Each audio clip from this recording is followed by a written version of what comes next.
கோவை ஆர்எஸ்புரம் பகுதியில் உள்ள குர்ரத்துல் ஜன்ஹனபி சுன்னத் ஜமாத் பள்ளிவாசலில் இன்று நடைபெற்ற சிறப்பு தொழுகையில் ஈடுபட்ட இஸ்லாமியர்கள் ஒருவரை ஒருவர் ஆரத்தழுவி அன்பை பரிமாறிக்கொண்டனர். இஸ்லாமியர்களின் புனித பண்டிகையான ரமலான் பண்டிகை கோவை மாவட்டத்தில் இன்று உற்சாகமாக கொண்டாடப்பட்டு வருகின்றது. ஒவ்வொரு ஆண்டும் ரம்ஜான் பண்டிகைக்கு முன்பாக இஸ்லாமியர்கள் ஒரு மாத காலம் நோன்பு இருப்பது மரபு.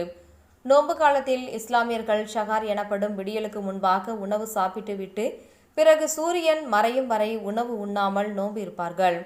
இந்த ஆண்டு ஈகை திருநாள் எனப்படும் ரமலான் பண்டிகை இன்று கொண்டாடப்படும் என தமிழ்நாடு அரசின் தலைமை ஹாஜி அறிவித்திருந்தார். அதன்படி இன்று கோவை மாவட்டத்தில் இன்று அதிகாலையில் பள்ளிவாசல்களில் நடைபெற்ற சிறப்பு ரமலான் தொழுகையில் ஆயிரக்கணக்கானோர் புத்தாடைகள் அணிந்து பங்கேற்றனர். இதன் ஒரு பகுதியாக கோவை ஆர்எஸ்புரம் பகுதியில் உள்ள குர்ரத்துல் ஜன்ஹனபி சுன்னத் ஜமாத் பள்ளிவாசலில் இன்று நடைபெற்ற சிறப்பு தொழுகையில் நடைபெற்றது.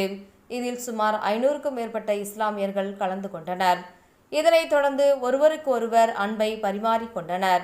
இந்த நிகழ்ச்சியில் இப்பள்ளியின் தலைவர் கிதர் முகமது, துணைத் தலைவர் அன்சாரி, செயலாளர் நூர்தீன், தணிக்கையாளர் ரபிதீன் முத்தவள்ளி, ஷாஜகான் மற்றும் பலர் கலந்து கொண்டனர் என்பது குறிப்பிடத்தக்கது. அல்லாஹு அக்பர், அல்லாஹு அக்பர், லா இலாஹா இல்லல்லாஹு, அல்லாஹு அக்பர், அல்லாஹு அக்பர் வலில்லாஹில் ஹம்து.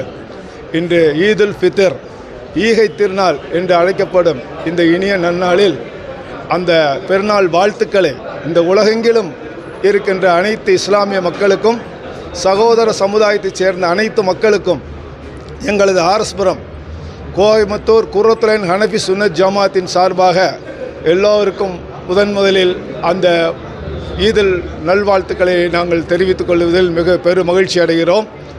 இந்த ஈதுல் ஃபித்ருடைய நன்னாளின் பொருட்டு இந்த இஸ்லாமியர்களின் ஐம்பெரும் கடமைகளில் 3வது கடமையான இந்த 30 நாட்கள் நாங்கள் நோன்பு அந்த ரமலான் மாதத்திலே நோன்பு இருந்துவிட்டு 4வது கடமையான ஜக்காத்துகளை வசதி படைத்தவர்கள் ஏழை எளிய மக்களுக்கு தாங்கள் கொடுக்க வேண்டிய பங்குகளை அவர்களுக்கு கொடுத்து அதனால் மனம் உவந்து மிகுந்த மகிழ்ச்சியுடன் அந்த மாதத்தின் கடைசி நாளில் அந்த மாதத்தின் அடுத்த மாதத்தின் முதல் நாளான ஷவ்வால் 1 இன்று நாங்கள் அந்த பெருநாள் தொழுகையை தொழுது மிகுந்த மகிழ்ச்சியுடன் இருக்கிறோம்.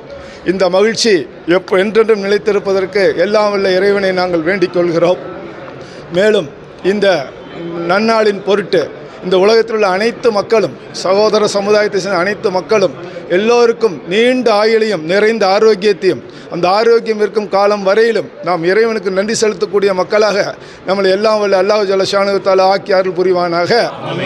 மேலும் இந்த நன்னாளின் பொருட்டு மிகவும் சிரமத்துக்குள்ளாகி இருக்கும்